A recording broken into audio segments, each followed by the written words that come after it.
Welcome to Sam's Italian Deli. This is our first podcast, and it wouldn't be any more fitting than having Brian Terrizzi from Giornata Winery and Etto Pasta and Etto Pasta Bar and Etto Market. We just keep going, right? Etto. It's all about Etto. And to our first podcast, and I'm so honored to have you here. Brian and I go way, way back. We can probably talk for hours and hours of everything that we've done together. But Brian, his first time walking into the deli, when I first started our wine department, I was looking for someone to help us out. And Brian was an enology student at Fresno State. I put the word out, and he showed up on a Saturday afternoon, walks in and says, "Hey, I understand you're looking for someone to help you out in the retail." And he was filthy dirty, working out in a vineyard that afternoon, walks in here, and he and I just start talking about wines and varietals. And you were so passionate about doing Italian varietals in California, and you wanted to learn more and more about Italian varietals. And we started talking about Nebbiolo, Barberas, Aglianicos, all different things that were out there. So you said, and I thought it was a great way for you to also try some of the wines, because we've got reps that come in and sample them. I know some of those varietals are not readily accessible all the time at the university level. So Brian started working for me in our wine department. We had a big online presence at the time. We just kind of grew from that, and Brian just became so passionate. And I mean, from the day he started here, said he's gonna make Italian varietals in California. And you have Giornata to this day. Yeah. Highly acclaimed and highly scored Italian varietals in California. Yeah. Well, first of all, thanks for having me here. It's great to be on one of your early episodes. I appreciate that. I thought it was perfect. And don't ever talk about me being in the vineyards again, or my wife Steffi might make me actually do some work at home. No. We're talking. We're really going to talk about Steffi just in a few minutes. But I mean, it's I think I studied at Fresno State. That's where I learned how to make wine. But I tell people all the time that I actually probably, no offense to Fresno State, you Bulldogs out there, I probably learned as much or more working at Sam's Deli. Well, thank you. Than I did at Fresno State, and I think I put more hours in here than I actually put in, because I started, maybe 4 hours one day a week, and I think at the end I was working. You were full time, 40, 50 hours a week. And actually, you started at what my dad would call Sam's U. Right. So my dad, and Brian worked with my dad. Yes. So so he's got a lot of stories, I'm sure, there too. Yeah. Sam, I mean, amazing guy. And, I was fortunate to collaborate with you on a wine project with Sam on the label. And, he had just a handshake of a true butcher. And he fed one of my daughters their first solid food. So that was stuck a piece of salami in her mouth. I love your dad. So when I started Giornata, when I wanted to start this project and learn about Italian grapes, I was living up in the Bay Area, and I noticed that a lot of the Italian restaurants had these amazing Italian wine lists.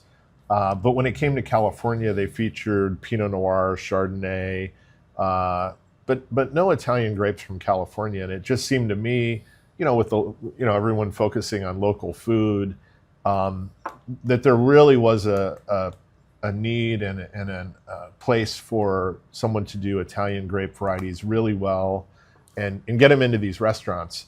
And it sounds very simple, but it took a really long time. So, now I can say, I mean, we're in places like A16 and Quince up in the Bay Area, and Bestia and La Fucina and all these famous places in California. But that's, after like a 20-year process. So, your dad probably has an expression like that, like a little by little, piano, piano. You got to go slow. Piano, po' la volta.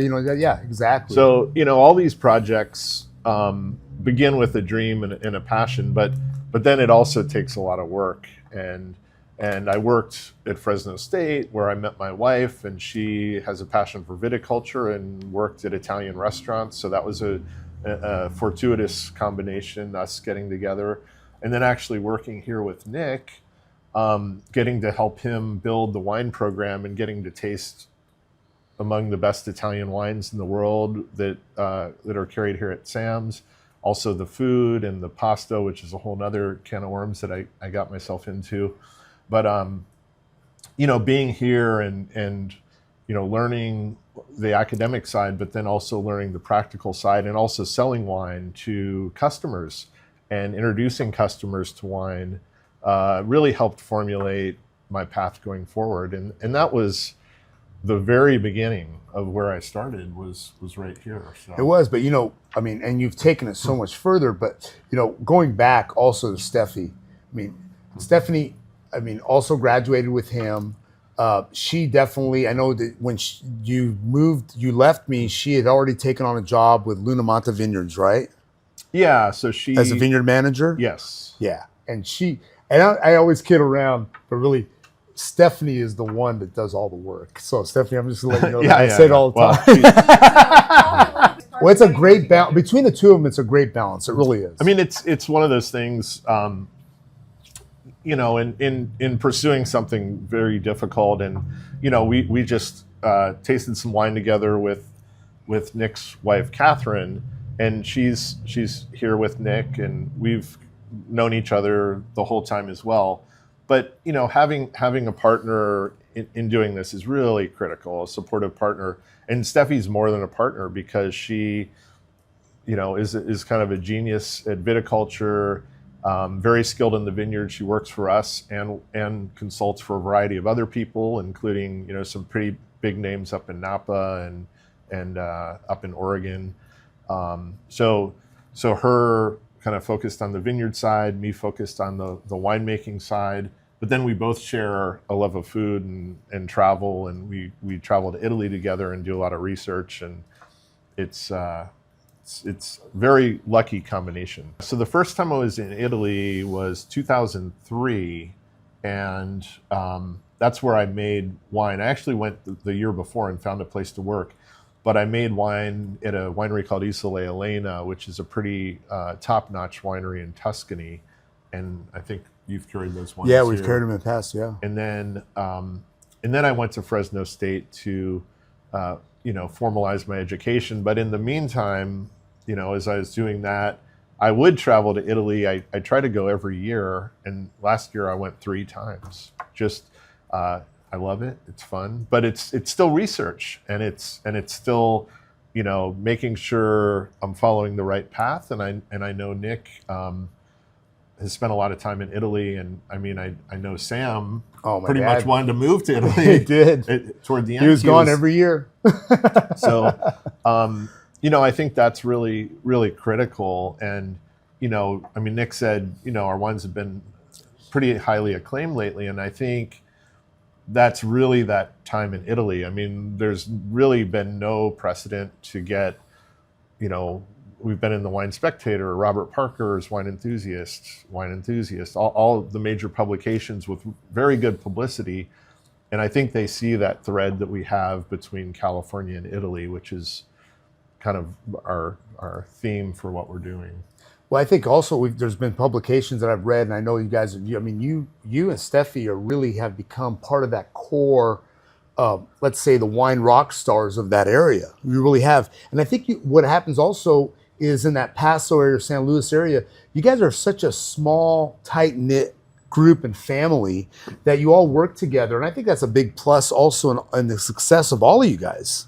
Yeah, it's also very lucky when we moved over there, we became friends with, some of the very big names like, Justin Smith of Saxum and Matt Trevis and Olidi Coloto, right, and Chris Cherry from Via Creek and a ton of others. And they welcomed us into the community.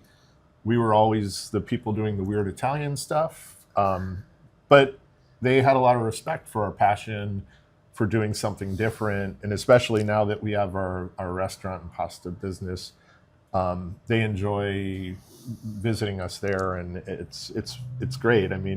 Paso has grown tremendously, but the core and where we started is still a really tight-knit group, which and we all really honor and support each other. You do, and I think I love that. I really do. And Paso's still that way. Napa has grown so much, and then still some great wines that come out of Napa, but it's just become so vast and very corporate in structure for me. But I think in Paso, you guys still have a lot of that very proprietary, independent family type wineries and businesses that are there, and you guys are close. And again, like you said, you support each other. And I never forget when we did our first wine project together, when we started to do a label the year after my dad passed away in honoring of him. We called it the Saverio and the Mercato Rosso. We were sitting there, and I never forget, I don't know how it happened. I think we were just drinking wine. We talked about bottling some wine. And then all of a sudden you go, hey, I got a barrel of, I think it was White Hawk Syrah. I don't know how you came across it or something. I don't know what it was. Very possible. Very possible. And then all of a sudden it goes, well, let's blend something with it because we need to make some more wine. And I'll never forget, I think we were at your winery, and all of a sudden you go, well, let's put a little Merlot into that. And I go, you have Merlot? He goes, no, I walked over to the winery next door and I grabbed some of his. Yeah.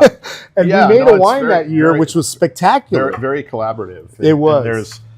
And there's, we can trade, if I'm bottling and I don't have, somebody needs help, they can hop on our bottling and that's great. And I think that's something that there's something that said about that. And there's something we do here in town with my core group of restaurant buddies and everything. If it's like, from Pat LaRocca, Dave Fans, or Mike Sherinian, we do a lot of that and we help each other out. And I like that because I think we support each other and kind of keep us in the innovative part of the industry. And I think that's what happens with you guys there. And Paso has definitely grown from that. Yeah, no, it's, and you go to Italy and it's the same thing. Way, it is. You go to these little towns. I was just in Puglia and I went to this little ceramic village in Puglia, and, it used to have a few ceramic companies, and they, family member starts a new one, but they all still support each other, but it becomes this industry in this town. And that's something, that's typical of wine towns, and, and I just hope that doesn't change because Paso, is becoming, it's kind of on the world stage right now. So, I'd like to keep that small town. I think you love it. There's one thing I'm sure people have said to you, and we get a lot of times, I get customers come in and goes, you guys are always together, or, a group of you, but you guys all compete. And I go, well, we don't look at each other as a competition. I think that's the same thing that happens to you guys. I think if we could work our Fresno or Central Valley area for us, or let's say your Paso area, you guys look at collaborative. Yeah, no, I don't really see much as competition. I think, you have more to gain by working together. Yeah, no, it's like a rising tide lifts all boats. I mean, that's exactly. That's kind of the attitude that we all take, and hopefully we all take. So, there's a lot of things we want to talk about, but right off the bat, I mean, you definitely have done. Let's start talking about wine for a little bit. And so you've got so many different varietals that are out there. You have really gotten a lot of accolades. I mean, you've gotten some great scores from Robert Parker. I mean, I think you're scoring anything from 93 to 96 points. Am I right? Yeah. So anything from just your Il Campo Bianco, Campo Rosso, everyday great food, salad, seafood whites, pasta, pizza, little bolognese on the reds, and then you go into your Sangiovese, your Gemelli, Super Tuscan blend, Barbera, Nebbiolo. Your Nebbiolo is outstanding. So tell me a little bit about these. Yeah, I mean, I think what we're really trying to do is, it's this approach of Italy meets California. I mean, we're never shying away from the fact that we're in California, we're in Paso. We get a little more consistent sunlight than they do in Italy, a little less rain, but the soil and the climate is very, very similar to these great places in Italy. So we have this thread that's Italian, but then we have the California sun. And it's interesting because I've poured our wines at dozens of events in California and in Italy with a lot of Italian winemakers, and they taste and they think about it, and then they go, oh, this actually tastes pretty Italian, but it also tastes like it's from here. So we're not trying to hide the fact. We want to express our terroir, but we also want to express these beautiful grapes that I love. So we want our Nebbiolo to taste like Nebbiolo, which is the grape from Barolo and Barbaresco. We want our Sangiovese, the one right here, to taste hopefully more in that Brunello di Montalcino type area. those wines can get very expensive. This is a $40 wine, and it got 95 or 96 depending on the vintage, which is score, we're very flattered by. Those are huge scores. I mean, we have California Cabernets that may score 94 to 96 points, but we're also looking at these wines now probably in the $100 plus price range to get those kind of scores. Yeah, and I mean, I realize it's a competitive world, and there's so much great Italian wine at fair price points. I mean, Brunello can get very expensive, but I think, for $40 for hopefully a world-class Sangiovese, I mean, it's the highest scoring Sangiovese produced in California is a really good value. So, well, one thing love about your wines also is, I mean, you definitely stay true, and we'll talk about it, how you've made that transition where you're doing wines and then all of a sudden your passion and love for food, how you've moved on from that. But, one thing I love about the wines, and one thing I look at wines now as I've gotten older, is the alcohol content, right? Yeah. So you're probably not breaking 14% or? Rarely. We bottled a Barbera 2022, it was like 11 and a half. I love that. Which is crazy. But it tasted good. I mean, that's all that matters. And that's one thing in Italy, the alcohol content of the wines are low. 13. Yeah. Usually the main thing, and this is the key to Italian wine, it's really about balance. I mean, you want balanced wines. And what balance means is things aren't sticking out. There's not too much oak. There's not too much sweetness. There's not too much acidity. People think balance just means light. It doesn't. It means that all the components are in balance. And as far as I'm concerned, that's the number one thing with world-class wine. We just tasted with the Parker critic actually last week, and he basically said the same thing. He said he judges wines by the balance. They are. And that, you can have a higher alcohol wine that's in balance or out of balance. Same with lower alcohol. It can be hard with too much acidity and just things aren't in balance. But I'm always striving for balance, and that starts in the vineyard. So Steffi's job starts by balancing the crop, bring it in, pick it at the right time, and then hopefully we don't have to do anything. So we don't add yeast, we don't add chemicals. We don't. These wines are made totally naturally in the cellar, and so it's great. You were down there when we've done some of our own private label at his winery, Giornata. Kath and I will go down there for the weekend, and we'll get in there and he'll start blending wines. Yeah, she stomped grapes. And exactly. You didn't and you love it. So we'll make sure that during crush or during, let's say, after production, he'll take anybody over as volunteers to go stomp grapes down. And we were so we got her in there so we could do the punch downs for them, because I'm sure they get tired of doing it on a daily basis. Anytime anyone wants to do it, it's less work for me. Yeah, so that was great. But he started off the winery, and then his passion for food. I know he put a pizza oven in his backyard of his house and started making these pizzas. And then he started making pasta by hand. So Brian and I, we talk regularly. And he started making pastas, and then all of a sudden he started making some dry pastas. Or how did the whole pasta, the Etto line start? Yeah, so I can actually kind of tie this into Sam's Deli as well. But really, so the whole food thing started. When making wine, we have a lot of guests visit. They talk to us about our wines, and 9 times out of 10 they say, "Well, what food would you have this with?" And Steffi and I would many times go to pasta. I mean, Italian wine, whether it's a beef bolognese or it's a Tuscan ragu de cingale, the wild boar sauce, or even a beautiful lasagna or Italian American food, spaghetti and meatballs with our rosso. But working at Sam's Deli, you were making pasta. I don't know how many years you've been making it, but you were making it when I was here. 20 plus years ago, we started making all fresh pasta, yeah. So I had there was a spot next to the winery in this area called Tin City that a friend of mine was opening a restaurant, and this little spot was there, and my landlord and I became pretty close, and I said, I want to make pasta there. And we can have our wine there, can make a little pasta, have a little sauce, maybe dry it so we don't have to worry about it going bad, we don't have to freeze it. And so I started researching, So just like I did with wine, I went to Italy and I went to Grignano, which is like the most famous place for dried pasta. So I learned how dried pasta is made. I learned about the best equipment, and I took all that knowledge back to the States, and I figured out how to get the machines. It was about a 2-year process from kind of thought. But I mean, seeing your machines here, I loved seeing you make the pasta, and I'm like, I could do this in Paso.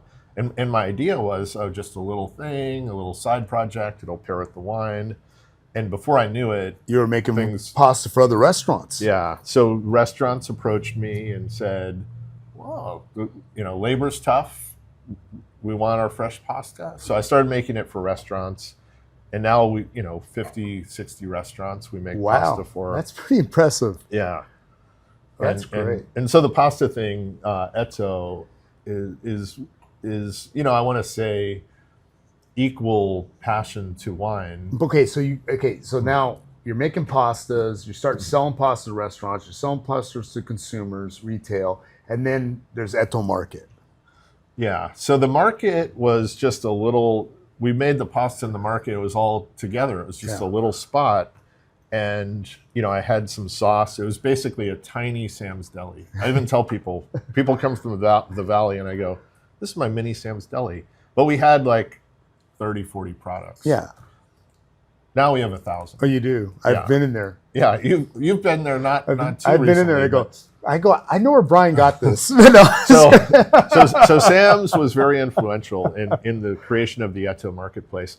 But the big reason was, and I used to drive over here, fill a cooler with a couple $100 worth of product, but that's not practical. So I'm like, I need my own Sam's Deli here. So. And that's where I know, and you've really expanded it. Actually, you do even a few more things we don't do because you've got this great little farmers market produce section as you walk in the door. It's just a beautiful, wonderful little market to walk into, and you've got all your pastas and you've got your wines, of course, there, and you've got just a little bit of everything. It's all over the place, and then I'm visiting this market, and then I see a restaurant next door, and I go, that restaurant next door? He goes, yeah. He goes, we're thinking about taking it over.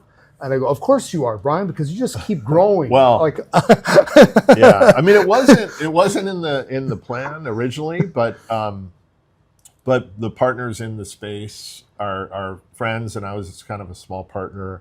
And Etto really did have a lot of community traction, and we have a lot of customers and a lot of fans of what we're doing. And it really made sense. And as difficult as I know the restaurant world is, I've been around it for 20 years, selling wine with you. I know all your buddies over here. And then we sell pasta to restaurants on the Central Coast. So, it wasn't too crazy. You meet people all the time who have no background in restaurants. I'm going to start a restaurant. Well, that's a little crazy, but at least we had, I'd worked for you here, and then I hooked up with a friend who actually was shopping at the market all the time. A very talented chef. His name is Mark Leduc. He's very calm, very steady, and a great chef, great organizer. And he wanted to do it. And when he signed on to the project and he became my partner in the restaurant, I knew we could do it. And also my wife, Steffi, worked for Mike Sherinian here at Elbow and worked in restaurants for 20 years. So we did have some things in our favor. Well, I have gone to eat there. I had lunch there, and it's a great restaurant. You go in, it's just great fresh pastas. Of course, they're made there on site from Etto, and you can get anything from a matriciana, cacio pepe. You've got so many different styles of pastas. Yeah. I just had there for lunch. I know you've done some arancinis, you've done different things. We ordered all. It was great. We really loved it. What a great combination. You actually, and to your success, you were doing very well that day. Us in the restaurant business, we're right away looking at average tickets, average plates, figuring out, that we could say, okay, I think I figured out what he's grossing for the day. I think he's doing okay. He's getting through it, because our business is definitely difficult. Now you've learned a lot about our business. I have. And then all of a sudden we get done eating, talking. He goes, "Do you want to see my new pasta plant?" Well, let's go. So all of a sudden we go to a whole new building at Tin City. We walk in. You had not set up the machines yet, but you had a lot of crates, a lot of machines there. What are you doing there? Right. So, like everything, you run out of space. You've been there. I've seen it. You have to expand. You've expanded this footprint at Sam's Deli quite a bit, and we had to build a bigger space because not only were we making pasta for restaurants, but we started making pasta for public schools. I got a call from Contra Costa that wanted 22,000 pounds of pasta per week. We're not doing that. It's more than we make in a month. But I knew I could sell to Santa Maria. I could sell to Arroyo Grande. I could sell to some Santa Barbara schools, Monterey. So we're doing that. And we're able to expand our dried pasta production here.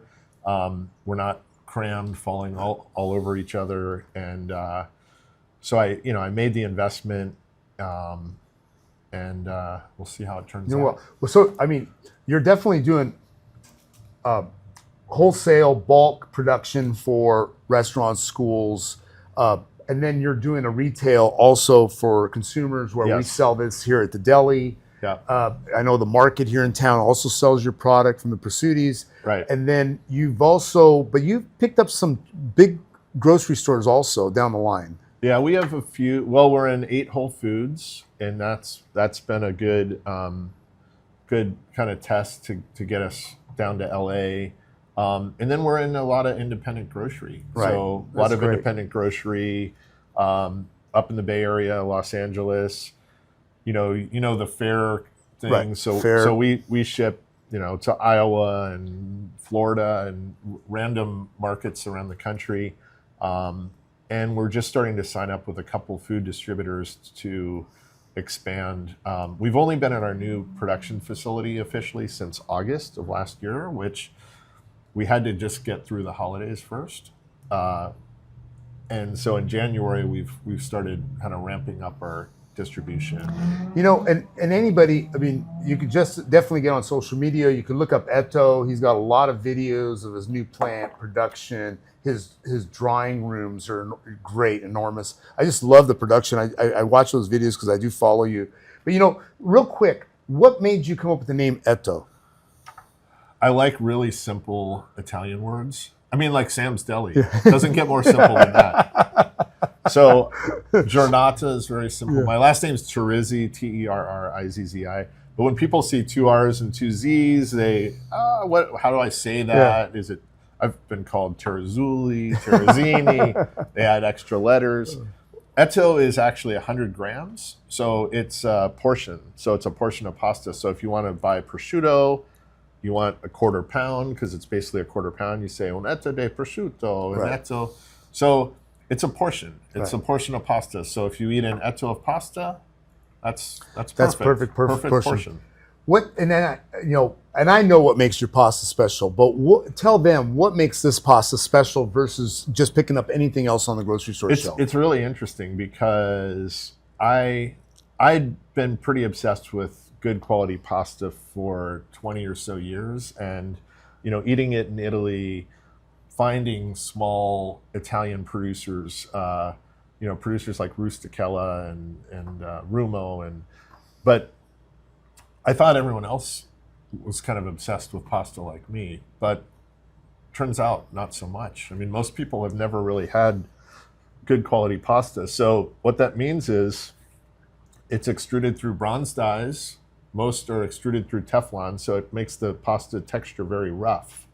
And if you look at it under a microscope, it's like mountains and caverns versus a beach. It's totally different. And then we dry it slowly, and that preserves all the preservatives, flavors, aromas. And we actually do sensory analysis with our pasta every Friday versus competitors' pastas. Our team smells and tastes and even some of the best pastas. And there's a very big difference.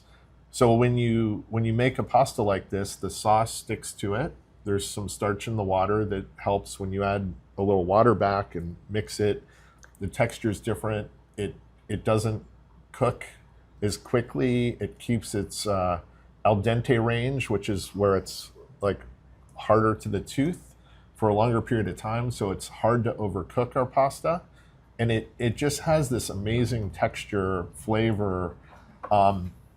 You can eat it on its own or have it with butter, and you taste the flavor. Most people think pasta is just kind of this blobby thing but really good pasta is a great food on its own. I mean, it's just like when you have a great pizza and the pizza crust is perfect. Right. I mean, it's all about the crust. To me, when you make a great pasta dish, it's all about the pasta, and then the sauce is called condimenti. Right. It's not a bucket of sauce. It's a little bit of sauce. Right. It's the flavoring to the pasta. Highlights the pasta. Yeah. And now that we're making this, I mean, we've been obsessed with the quality. And I mean, I have this tagline, America's Finest Craft Pasta, which is a pretty bold statement. But to be honest, I don't think there's a better pasta being made in the United States right now. Maybe we could do some throwdown if someone wants to challenge it. But outside my pasta. Yeah, well, fresh pasta is it's a fresh pasta. It's different. We're in a pasta. different. That's a different Right. whole different game. There. Yeah.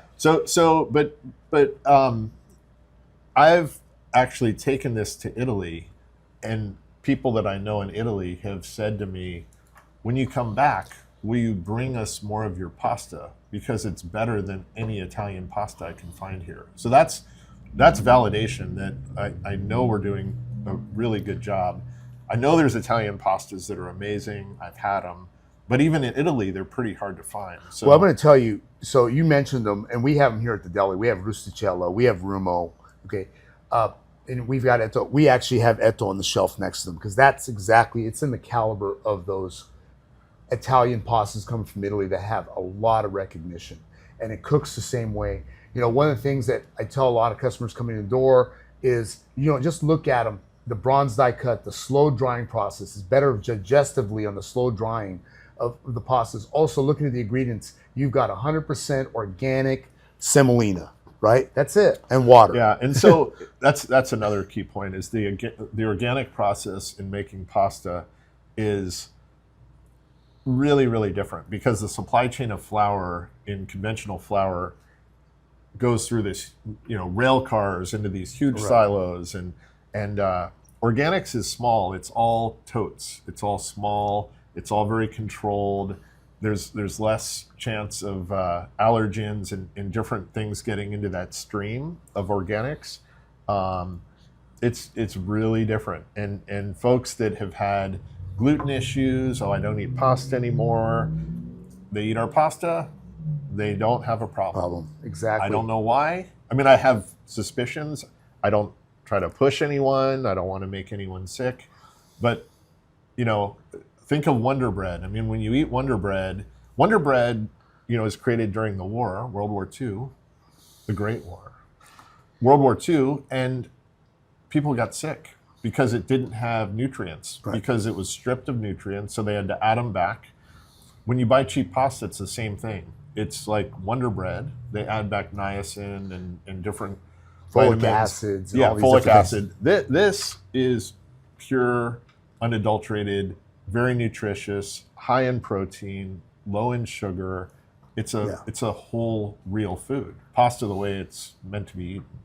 You know, for someone like me that I've really been on kick for the last 4 months of trying to get healthier and losing some weight and you know, but I still love to eat, and I've really focused on saying, hey, you know, and I emphasize that here at the deli. I always have is keeping the food very clean, always 4 or 5 ingredients. You don't want to get too far out of that. And so a lot of people says, well, you've had to cut your carbs out or no pasta. I go, you know, I'm still eating pasta 2-3 times a week. I'm eating a smaller portion, but I'm eating always quality pasta, right? The slow dried quality ingredients pasta with it. And I never feel better than when I eat pasta the night before. I don't get that bloated. I don't get any of that feeling from this. So on the glycemic scale, if you cook pasta, this is going to sound really geeky, but if you cook pasta al dente on the glycemic scale, it will be 30 to 40. Right. So that's lower than a carrot, lower than a potato, lower than people think pasta is kind of a throwaway calorie. It's not. It is super healthy, low in sugar. It breaks down in your body over 24 to 36 hours, Right. so there's no sugar spike. Yeah, That's great. Well, very healthy. And then he's got some great cuts, and they're a lot of fun. I mean, he's got some, he's doing the Casarice, he's got the Radiatore, he's got the Cresta di Gallo, which is a rooster's crest. I mean, great shapes there. And then he's got some really fun where he's got one shaped like a dog, the cane, and then he's got one felino for the cat. Yeah. Which I think are great. I know he's talking about mixing two of them together. I think you're serving that at your restaurant. Oh yeah. So all the kids Yeah. get the puppy and kitty pasta is what they call it, but it's just dog and cat pasta with butter. But again, it's made the same way. It's very healthy. For kids, there's no real better food than pasta because again, it's low glycemic. There's no sugar spike with some butter, some pomodoro. That's all you need. Well, it's great. So Brian and I, it's been probably a good 20, 21 years that he started with us here at the deli. I am so excited and proud of what he and Steffi have built, from wine to pasta to a market to now a pasta restaurant. You guys have done so much in California and in Paso especially. You have definitely built your name, and I am so honored and proud to be friends with you. I know you and I, we have a lot of banter back and forth. I can say I blame you for getting me into this mess. Without you, I would not be in this mess that I'm in now. You may actually... Because you've been very encouraging, and now I'm like, what have I done to myself? So that's why you're broke. Exactly. That's why. Well, because we just keep I'll moving be calling forward. you saying, hey, Nick, can I borrow some money to invest in a new machine for my pasta? Yeah, and I'm going to, if you have extra, I could take it also. But no, Brian, I really appreciate it. The wines are wonderful. So earlier this, and Shannon's going to probably put some of this on the podcast too, or some videos. So every year we try to produce one wine that you do it under the label for Saverio, my dad, in honor of my dad. We were blending and we were tasting some different wines earlier together, working on to that. This year we're going to collaborate also with my buddy Pat LaRocca from Five. He's also going to do his own private label wine at the restaurant. And I think it's going to be a lot of fun. And I couldn't have a better partnership. Oh, thank you. I appreciate it. Thank you so much. Cheers. Cheers to all your success. Thank you. And you too.